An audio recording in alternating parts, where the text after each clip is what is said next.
Hej, jeg hedder Michael Muset, kommer fra Folkets Madhus og Butcheria. I dag skal jeg lave langtidsstegt lammeborg på rotisserie, som er sådan en lille ekstra del til den her grill, hvor den så skal stå i 2-3 timer. Og det jeg allerførst gør, det er, at jeg får den på de her spyd. Og der skal man bare huske, at den kommer til at være der længe, og den bliver også forfærdelig mør. Så derfor er det ok vigtigt lige at sikre sig, at de sidder godt. Sådan her. Så giver jeg den lige lidt olie.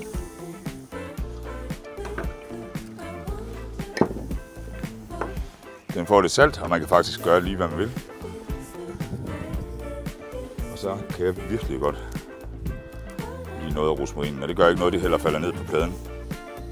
Sådan her. Så er den teknisk set klar til at komme over.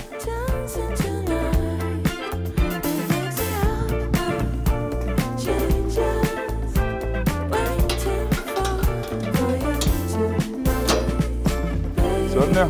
Tænder vi den her. Og så kører den stille og roligt.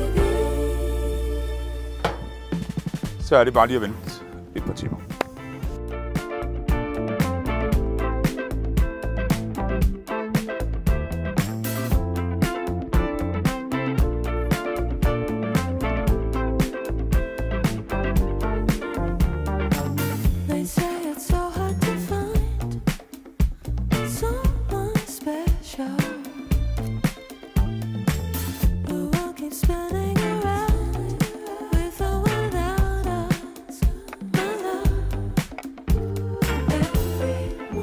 Så mixer vi lige lidt forskelligt af det hele.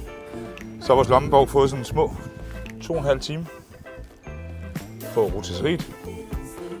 Og så indretter jeg det på lidt hjemmelavet fladbrød.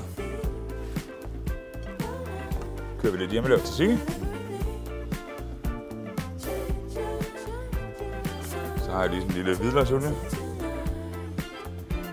Og her er så fladbrød med langtidsstegt lammeborg på forno el video med rotisserie. Serveret med lidt tzatziki, syltede tomater, lidt urter. Velbekomme.